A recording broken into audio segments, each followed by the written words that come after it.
उम्र बढ़ाने वाला पेड़। अकबर बीरबल की कहानी।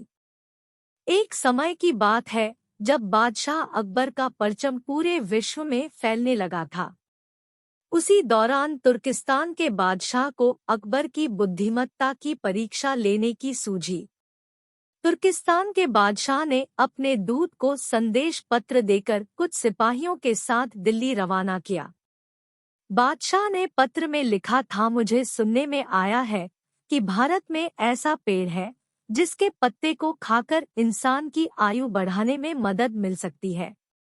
अगर यह बात सच है तो मेरे लिए उस पेड़ के कुछ पत्ते जरूर भेजें। जब अकबर ने उस पत्र को पढ़ा तो वह सोच में पड़ गए। इस चिंता से उबरने के लिए अकबर ने बीरबल का सहारा लिया। बीरबल की सलाह पर बादशाह अकबर ने तुर्किस्तान से आए सिपाहियों और दूत को कैद करने का आदेश दिया। सिपाही और दूत के कैदखाने में कई दिन बीत जाने के बाद अकबर और बीरबल एक दिन उनसे मिलने गए। अकबर और बीरबल को आते देखकर वो सोचने लगे कि उन्हें रिहाई मिल जाएगी, लेकिन ऐसा नहीं हुआ। बादशाह अकबर जब उनके पास पहुंचे तो उन्होंने दूत से कहा, जब तक इस किले की एक दो ईंट गिर नहीं जाती तब तक आप लोगों को आजाद नहीं करेंगे। ऐसा होने तक आप सभी के लिए यहाँ खाने पीने का पूरा इंतजाम किया जाएगा। इतना कहकर बादशाह अकबर और बीरबल वहां से चले गए। उनके जाने के बाद दूत और सिपाही कैद से निकलने के लिए उपाय सोचने लगे।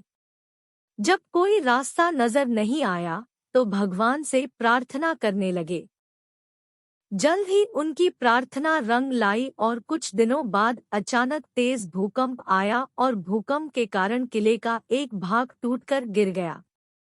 यह घटना के बाद दूत ने अकबर के पास किले की दीवार गिरने की खबर भिजवाई।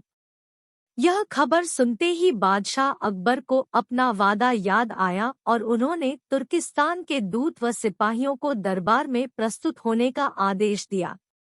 उनके दरबार में पहुंचते ही बादशाह अकबर बोले, अब तो आप सबको अपने बादशाह के द्वारा भेजे गए पत्र का उत्तर मिल गया होगा। अगर अब भी आपको समझ नहीं आया है तो मैं समझा देता हूँ।